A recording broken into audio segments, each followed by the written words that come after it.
वासुदेवाय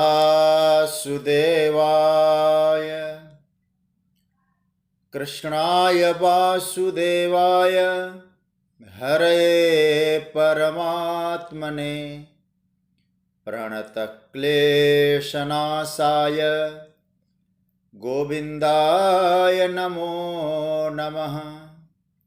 नमः परमहंसास्वादितचरणकमलचिन्मकरन्दाय भक्तजनमानसनिवासाय श्रीरामचन्द्राय। वागीशायस्य वदने लक्ष्मीर्यस्य च वक्षसि यस्यास्ते हृदये संवित् तं नृसिंहमहं भजे। गुरुर्ब्रह्मा गुरुर्विष्णुर्गुरुर्देवो महेश्वरः गुरुसाक्षात् परब्रह्म तस्मै श्री गुरवे नमः। भगवत चरण कमलानुरागी सभी आत्मीय प्रिय प्रभु प्रेमीजन, गाजियाबाद से मेरे पितृतुल्य पूज्य पांडे जी, पूजनिया माता और आप सभी प्रभु प्रेमीजन जो श्रीमद् भगवद गीता के माध्यम से शास्त्र चिंतन की यात्रा में सम्मिलित हुए हैं, आप सभी को मेरा प्रणाम, वंदन, जय सिया राम, राधे राधे। प्रभु की मंगलमय कृपा से हम लोग श्रीमद् भगवद गीता पर चिंतन कर पा रहे हैं।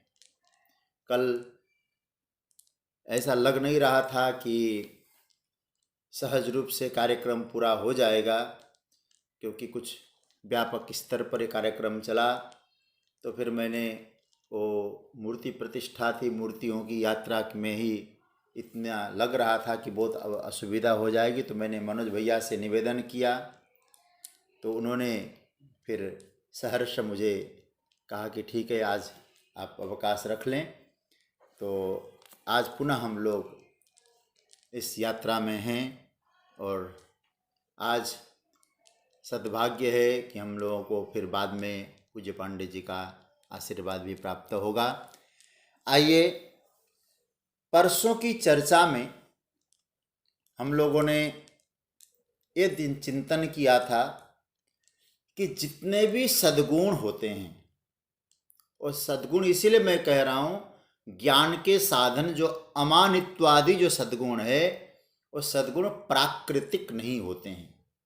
ये चर्चा आपने विचार किया था, क्योंकि वो प्रकृतिजन्य नहीं है। ये सारे सद्गुण परमात्मा से ही आते हैं। ये चर्चा हम लोगों ने की थी और भगवान ने कहा था कि अर्जुन, ज्ञानम ज्ञेयम ज्ञानगम्यम हृदि सर्वस्य विष्टितम। तो तीन चीज़ें प्रभु ने कही, ज्ञानम ज्ञेयम ज्ञानगम्यम। जो ज्ञान है, जो 20 तत्व बताए, वो सब एतज ज्ञानम, ये कहाँ से आते हैं? बोले मेरे द्वारा ही प्रकट होते हैं। इस बात को हनुमान जी ने बखूबी समझा है। हनुमान जी के बारे में हम लोग कहते हैं सकल गुण निधानम, सारे गुणों के हनुमान जी भंडार हैं। इसलिए सारे सद्गुण हनुमान जी में मौजूद रहते हैं। तो मौजूद उनमें रहते हैं तो कहाँ से आते हैं? तो हनुमान जी स्वयं कहते हैं, सो सब तब प्रताप रघुराई। जो सारे सद्गुण भगवान के द्वारा ही प्राप्त होते हैं। तो कहने का मतलब यह है, वो तो बाद में चर्चा भी आती है, प्रभु की कृपा भयो सब काजू, जन्म हमार सुफल बा आजू। तो कहने का तात्पर्य है, सद्गुण प्राकृतिक नहीं होते हैं, सद्गुण सारे भगवदीय गुण होते हैं। हाँ, वो सद्गुणों की साधना में इतनी गहराई में उतर गया हो, वो कह सकता है, ये सब राम भगति के बाधक। ये बड़ा प्यारा मंत्र लगता है मुझे रामचरितमानस का। ये सब उसी मन को लगते हैं जहाँ वो साधक स्वाद लेने लगता है। उस स्वाद में एक चीज़ें जब आती है ना तो बाधा बन जाती है, वो बोल देता है बाधक है। दुनिया जिन चीज़ों के पीछे पड़ती है साधक को वही चीज़ बाधक लगती है। तो कहने का मतलब भाई ये तो मनोवृत्ति का अलग अलग हिसाब होता है, उस पर हम लोग चिंतन अभी करना नहीं है। तो परसों हम लोग चर्चा कर रहे थे ज्ञानम। उसके बाद दूसरा सूत्र क्या भगवान ने कहा, ज्ञेयम ज्योतिषाम अपि तज्ज्योतिष तमसः परमुच्यते ज्ञानम ज्ञेयम। ज्ञेयम शब्द का अर्थ पहले भी हमने शायद बताया था, जानने योग्य, उसका नाम है ज्ञेय। ये तो सीधी सी बात है, हम बोल भी चुके हैं, जानने योग्य तो भगवान ही है। और हमारे पूज्य संतों ने यहाँ जानने योग्य के साथ साथ कहा देखने योग्य, सुनने योग्य, पूजा करने योग्य, कई अर्थ लगा लिया। तो इसका मतलब है जानने योग्य। लेकिन आप लोगों को एक निवेदन करना चाहूँगा मैं, खूब आप लोग ध्यान से समझना है इसको। ज्ञेयम कब आया? ज्ञानम के बाद आया कि नहीं? पहले ज्ञानम आया फिर ज्ञेयम आया। ज्ञान क्या बताया? साधना, साधन है ज्ञान। अब आप बताइए ज्ञेयम कब आया? साधना के बाद ज्ञेयम आया। मतलब जानने योग्य भगवान है मालूम कब पड़ता है? जब आप साधना से गुजरते हैं। तो ये सिद्धांत हमको पकड़ लेके रखना पड़ेगा कि भगवान को जानने के बाद हम साधना करेंगे, ये गीता को मान्य नहीं है। ज्ञान के बाद प्रभु को जाना जा सकता है, ये मान्य है। आप समझ रहे हैं ना बात को? परमात्मा को हम जानेंगे, उसके बाद साधन है। पहले भगवान ज्ञेयम नहीं बोला प्रभु ने, पहले ज्ञानम बोला। या ज्ञानम का अर्थ है वो साधना, उसके बाद ज्ञेयम है। तो आप भगवान की साधना करो, भजन करो, उपासना करो, फिर आप भगवान को जान पाएंगे।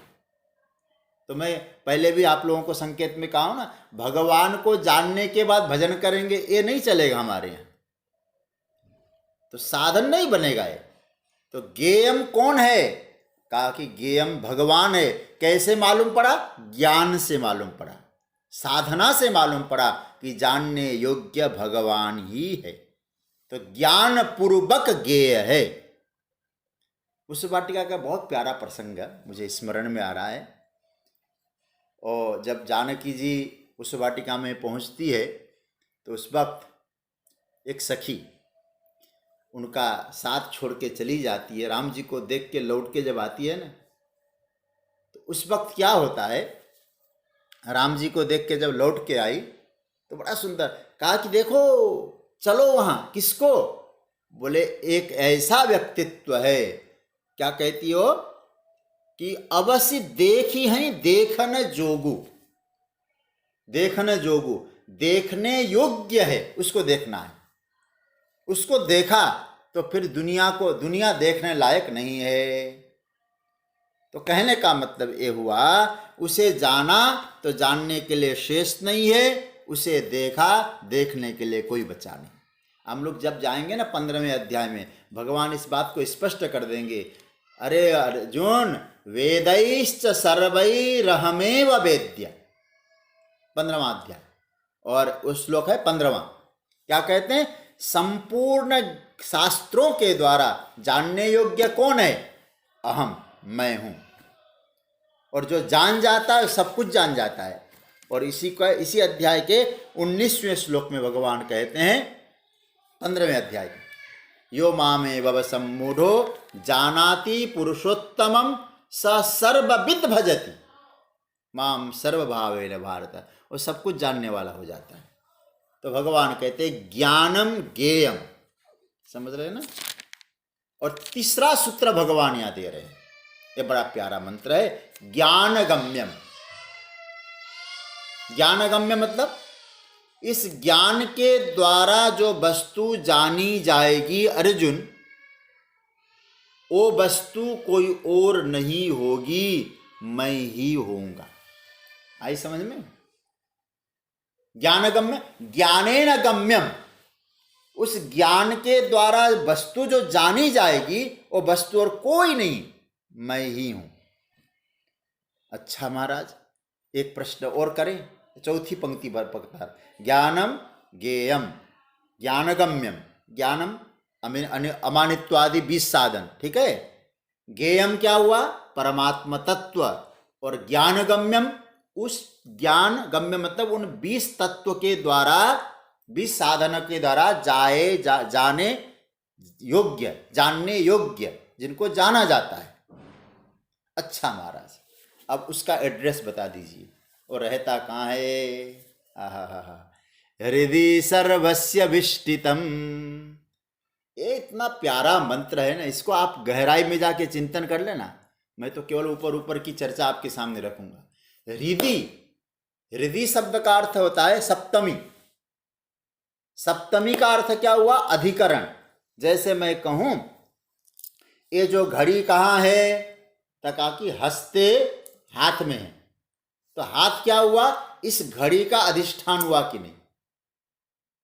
तो इसका सीधा सा अर्थ है हृदय मतलब सबके हृदय में। और देखिए सर्वस्य शब्द को ध्यान देना, इसको अंडरलाइन करिएगा। सर्वस्य हृदय, आहा, सबके हृदय में ऐसा कोई व्यक्ति नहीं है जिसके हृदय में परमात्मा तत्व न हो।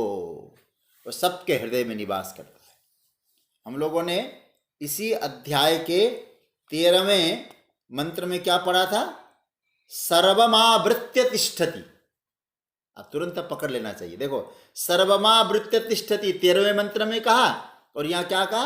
हृदय सर्वस्य विष्टितम, सब कुछ व्याप्त करके वो बैठा है। और यहां क्या कह रहे भगवान? सबके हृदय में बसा है।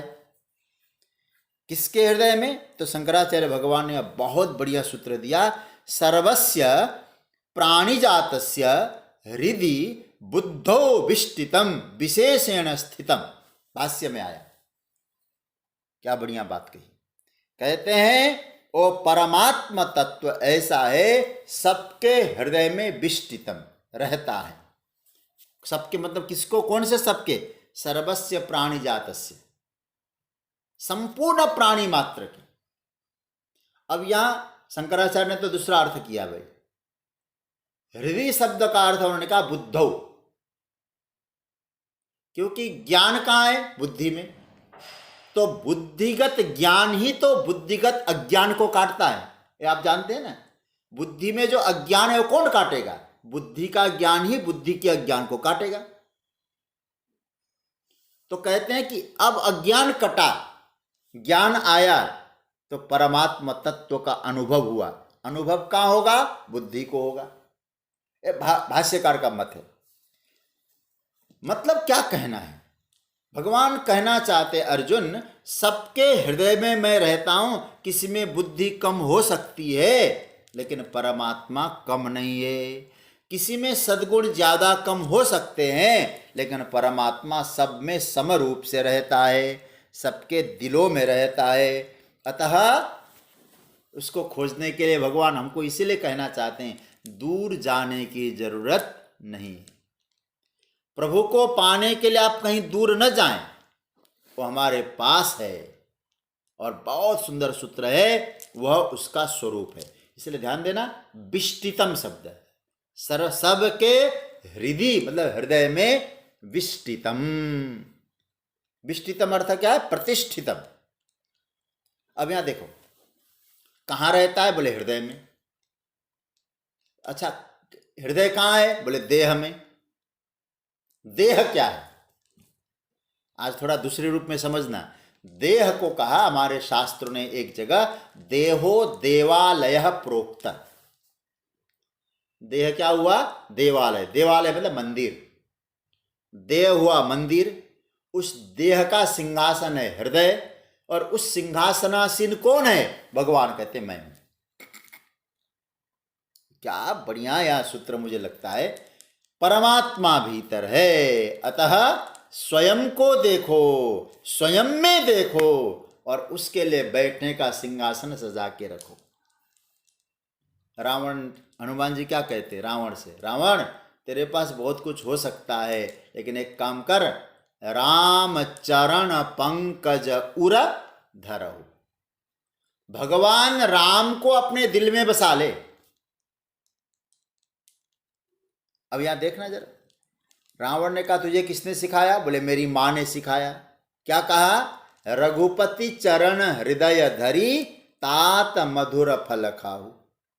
भगवान के चरणों को हृदय में रखकर मधुर फल खाओ। जो मेरी मां ने बताया मैं उसे वही तुम्हें बता रहा हूं। सब कुछ होने के बावजूद भी यदि हृदय ठीक नहीं है तो सब कुछ गड़बड़ है। इसलिए हृदय को ठीक रखो। और भगवान देखो आपका शरीर कैसा है नहीं देखेंगे, भगवान क्या कहते हैं? तुम्हारा हृदय कैसा है। हृदय सर्वस्य विष्टितम। देखो कबीरदास जी ने बहुत बढ़िया बात कही। हृदय में है अनुभव करना है, सब घट में रो साइया। और घट घट में प्रगट होना चाहिए, इसका अनुभव करें। देखो भगवान ने गीता के 15वें अध्याय में जाके क्या कहा? सर्वस्य चाहम हृदि सन्निविष्टा। अर्जुन सभी के हृदय में मैं निवास करता हूं, कई बार प्रभु ने कहा। अच्छा यहां हमारे आचार्यों ने अर्थ किया है, भगवान यहां हृदय को ही क्यों चुनते हैं? देखो सबसे अंतरंग पार्ट हमारा हृदय है कि नहीं? आप सोचना थोड़ा सा, सबसे भीतर का पार्ट। और हम लोग क्या कहते हैं? हृदय सिंहासन। तो हृदय सिंहासन पे जो बैठता है, कौन बैठता है सिंहासन पे? बोले वो मालिक ही बैठता है। आप कभी विचार करना, हृदय को सिंहासन बता रहे और भगवान कहते हैं तुम्हारे हृदय रूपी सिंहासन पर मैं रहा करता हूं। तो सिंहासन पे वह है तो मालिक कौन हुआ फिर? वही हुआ। तो सब कुछ उसका हुआ कि नहीं है? मालिक वही हुआ कि नहीं है? इसलिए कहते हैं मैं हूं मालिक, तुम मालिक बन के मत बैठो। इसलिए प्रभु ने क्या कहा? अब इधर उधर कर छोड़ दो, तुम सर्वधर्मान परित्यज्य माम एकम शरणम ब्रज। ये सब छोड़ो, मेरे पे आओ, मुझे अनुभव करो, मैं तेरे पास बैठा हूं, इधर उधर भटकने की जरूरत नहीं है। देखो मालिक मैं हूं, तो इसका सीधा सा अर्थ है, पहला सूत्र है कि तुम नहीं हो सकते, मैं हूं मालिक। तो मैं मालिक हूं तो शरीर का भी मालिक मैं हूं। कई बार लोग क्या कहते हैं, और भगवान ने क्या कहा? त्यागो, सब त्याग के मेरे पास आओ। अब दूसरे रूप में देखें, जब भगवान आप ये कह रहे हो मैं भीतर बैठा हूं, मालिक मैं हूं, तो त्यागने का अधिकार हमको कैसे हो गया फिर? आप बात समझ रहे हैं ना? कैसे हम त्यागें? क्योंकि त्यागेगा वही जिसके पास वस्तुएं हों। भाई किसी का भी त्याग करने से पहले हमको जानना चाहिए कि नहीं ये चीज मेरी है या नहीं। क्योंकि संबंध होने के बाद हम त्याग सकते हैं। तलाक तब होगा, डाइवोर्स तब होगा जब विवाह हुआ हो। विवाह हुआ नहीं तो तलाक भी नहीं होने वाला है। तो हमारा किसके साथ संबंध है जो हम त्याग सकते हैं? आप ध्यान देना इसको। जो भगवान ने 18वें अध्याय में जाके सिद्धांत कहा, और यहां क्या कहा? मैं मालिक हूं। वहां जाके कहा त्यागो। अपने देह को लेकर आप विचार करिए, क्या देह हमारा है? मतलब अब मैं जैसे कहूं हमारा होने का मतलब क्या हुआ? जैसे हम आए हैं यहाँ कथा के लिए, अभी मैं 14 तारीख तक रहूंगा यहाँ। अब यहाँ जो मुझे व्यवस्था बनाई गई, इतनी श्रद्धा इतनी सेवा से व्यवस्था करते हैं, और 14 तारीख को मैं निकल के कलकत्ता की यात्रा करूं और इनसे कहूं कि मैं निकल गया हूं, मैंने इस घर को त्याग दिया। आप छोड़िए, सोचिए जरा, पहले मेरा था क्या यहाँ त्यागने का? मैं तो आया और चल दिया। तो भगवान कहना चाहते हैं कि मैं बैठा हूं तुम्हारा अपना स्वरूप के रूप में, तुम अपना, मेरा कहने जैसा तुम्हारा क्या है? इसलिए दादू जी ने बहुत बढ़िया बात कही है ना, ये तन भी तेरा, ये मन भी तेरा, तेरा पिंड प्राण। ये तन भी तेरा, मन भी तेरा, तेरा पिंड प्राण, सब कुछ तेरा। लेकिन आगे क्या कहा, सब कुछ तेरा पर तू है मेरा। यह दादू का ज्ञान। मेरा कहने लायक यदि कोई है वो भगवान है। तो महाराज एक बात आपसे पूछें, फिर क्या छोड़ना है हमको? तो भगवान ने कहा, तुमने जो तुम्हारा न होते हुए भी अपना माना हुआ है, इस मान्यता को छोड़ना है। इस मान्यता को छोड़ना है। त्यागना क्या है? त्यागने के मतलब फेंकना नहीं है, इस मान्यता को छोड़ना है। जैसे हम लोग कहीं जाते हैं तो यात्रा में बैठ गए, अब जिस फ्लाइट में यात्रा में बैठ गए उस सीट में जाके बैठे, हम उतर गए। अब जैसे ही उतरे हम ये तो कह सकते हैं ये सीट हमारी है कुछ देर के लिए। आप सोचिए भीतर से क्या हमारी है? यहां से वहां तक जाने की व्यवस्था दी गई थी मुझे। अब अभी हम ये कहेंगे मेरी है। भगवान कहते हैं इसीलिए मालिक बन बैठे हो, मालिक तुम हो नहीं सकते हो, मालिक मैं हूं। इसलिए जो त्याग का अर्थ है, जो अपना मान बैठे हो, इस मान्यता को छोड़ना पड़ेगा। तो क्या करना है? माम एकम शरणम व्रज, मेरी शरण में आओ। मैं कौन हूं? तेरे पास हूं। हृदय सर्वस्य विष्टितम, तुम्हारे हृदय में मेरे ही, बोले सर्वस्य, सबके हृदय में बसा हूं। तो महाराज कहाँ देखूं? बोले अपने हृदय में देख, दूसरे के हृदय में देख, दूसरे के हृदय में भी वही हूं, तेरे हृदय में भी वही हूं। इसलिए हम लोग जब किसी से मिलते हैं कहते भैया राम राम, एक बार नहीं 2 बार बोलते। क्यों? बोले वही बसा है ना, सर्वस्य। राम तेरे दिल में भी है और राम मेरे दिल में भी है। मेरे वाले राम तेरे वाले राम को प्रणाम कर रहे हैं। इसलिए यही साधना है, हम अपने आप को पहचाने। हृदय सर्वस्य विष्टितम, ये सूत्र दिया। तो सज्जनों, अब यहां एक विषय की पूर्ति हो जाती है। भगवान ने 3 विषय उठाए थे। मैं इसको डिटेल्स में तो आज नहीं पढ़ पाऊंगा, लेकिन विषय का भूमिका के रूप में आपसे कह दूं। इस श्लोक में क्या बताया भगवान ने? ज्योतिषाम अपि तज्ज्योति तमसः परमुच्यते ज्ञानम ज्ञेयम ज्ञान गम्यम हृदय सर्वस्य विष्टितम। ये श्लोक तो आ गया आपको।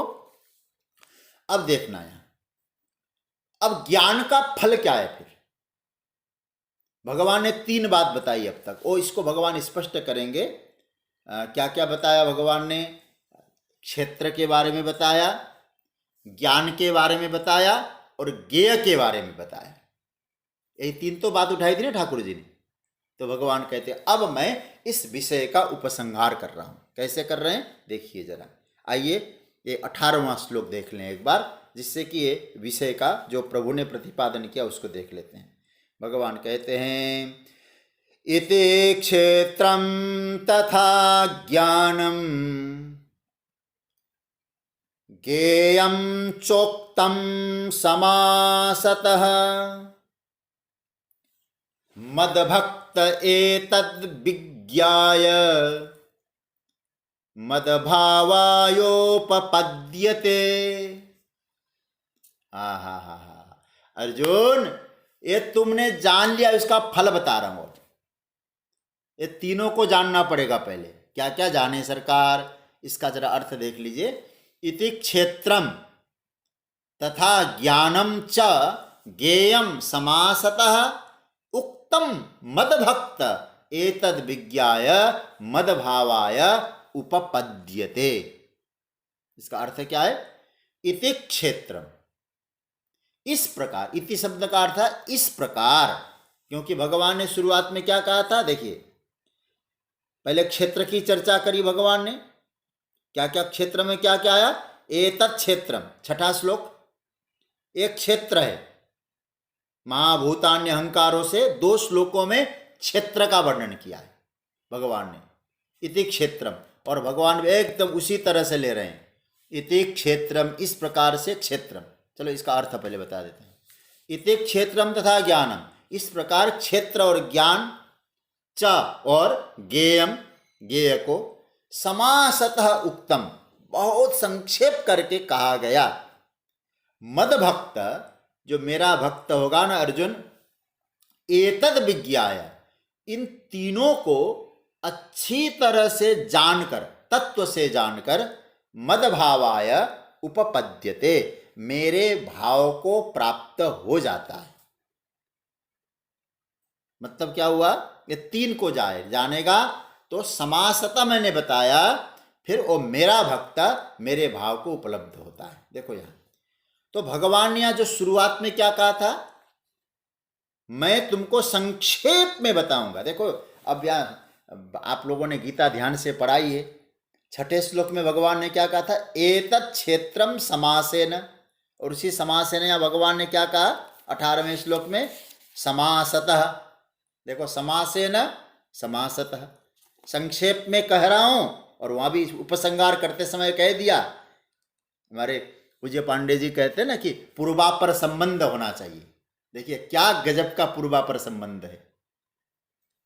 समासतः, समासेन प्रारंभ किया और विषय को संक्षिप्त, विषय को उपसंहार करते समय भी वही शब्द का प्रयोग आया, समासेन। तो भगवान कहते हैं मैंने तीन चीज बताई, एक बार अवलोकन करिएगा गीता को हाथ में लेकर। इति क्षेत्रम, मैंने अर्जुन 2 श्लोकों में क्षेत्र देखा। हमारे पास 5 मिनट का वक्त है। क्षेत्र कौन कौन से देखिए, आप मेरे साथ अपने गीता को हाथ में रखिए और पढ़िए। इच्छा द्वेष सुखम दुखम महाभूतान्य, पांचवा छठा, महाभूतान्यहंकारो बुद्धिरव्यक्तमेव च इंद्रियाणि दशैकं च पंचचेन्द्रिय गोचरा इच्छा द्वेष सुखम दुखम संघातश्चेतना धृति एतच्छेत्रम समासेन सविकारम उदाहृतम। जो 18वें श्लोक में क्षेत्र की बात आ गई ना, तो क्षेत्र के लिख दीजिए जो दो श्लोक, एक क्षेत्र के। सेकंड में क्या कहा भगवान ने, इति क्षेत्रम तथा ज्ञानम। अब ज्ञानम में कितने श्लोक आ गए, 5। 2 श्लोकों में क्षेत्र का वर्णन है और 5 श्लोकों में ज्ञान का वर्णन है। अमानित्वमदम्भित्व महिंसा क्षान्तिरार्जवम आचार्योपासनम शौचम स्थैर्यमात्म विनिग्रह इंद्रियार्थेषु वैराग्यम अनहंकार एव च इन जन्म मृत्यु जरा व्याधि दुख दोषानुदर्शनम असक्तिरनभिस्वंग पुत्र दार गृहादिषु नित्यं च समचित्तत्वमिष्टानिष्टोपपत्तिषु मयि चानन्य योगेन भक्तिरव्यभिचारिणी विविक्त देश सेवित्वम अरतिर्जन संसदि अध्यात्म ज्ञान नित्यत्वम तत्व ज्ञानार्थ दर्शनम एतज ज्ञानम। वहां क्या आया था, एतत् क्षेत्रम।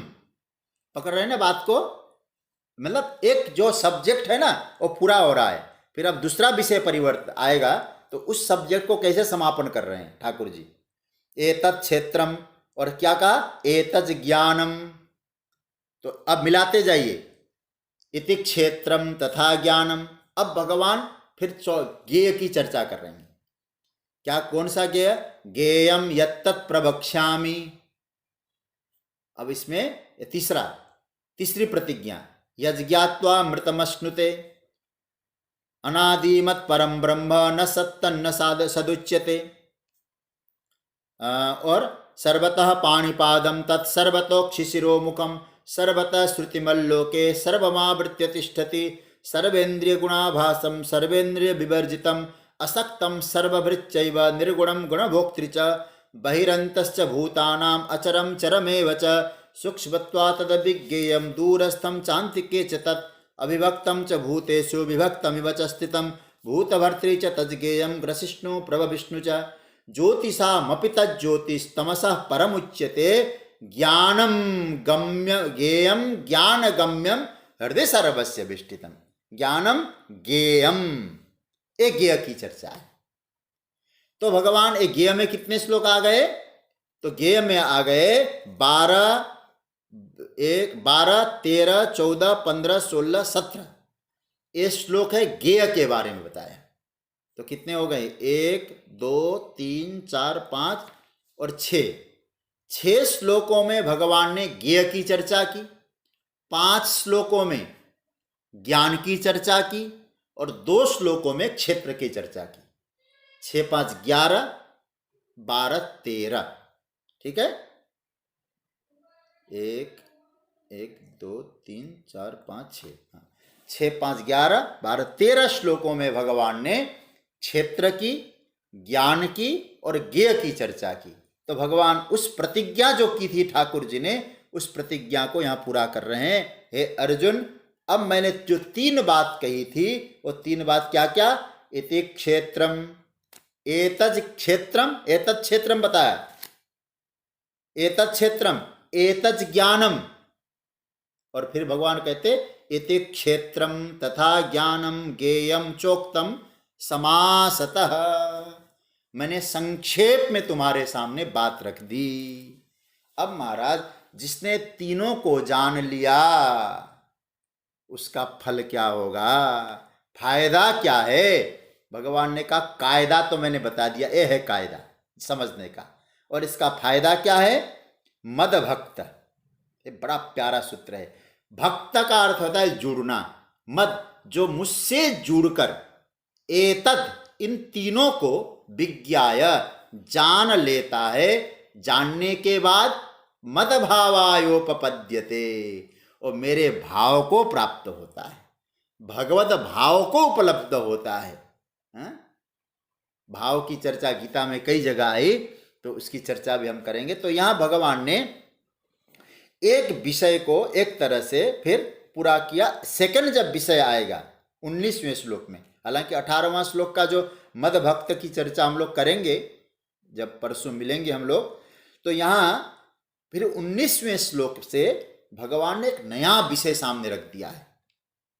प्रकृति, पुरुष इत्यादि का जो वर्णन है, प्रकृति किसको कहते, पुरुष किसको कहते हैं, इतना सुंदर वर्णन आया है, उसकी भी हम लोग चर्चा करेंगे।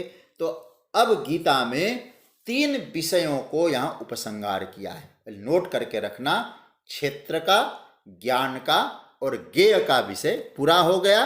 अब 13वें अध्याय में दूसरा विषय प्रतिपादन होगा, उसका नाम होगा प्रकृति और पुरुष। प्रकृति किसको कहते, पुरुष किसको कहते, प्रकृति क्या करती है, पुरुष क्या करता है, इसकी चर्चा हम लोग अब परसों के सत्र में करेंगे। तो आज की चर्चा यहाँ विराम दें। आइए आप हम सब पूज्य पांडे जी के से निवेदन करेंगे, उनके चरणों में प्रार्थना कि हम सबको अपना जो आशीर्वचन है और मार्गदर्शन प्रदान करें। पूज्य पांडे जी।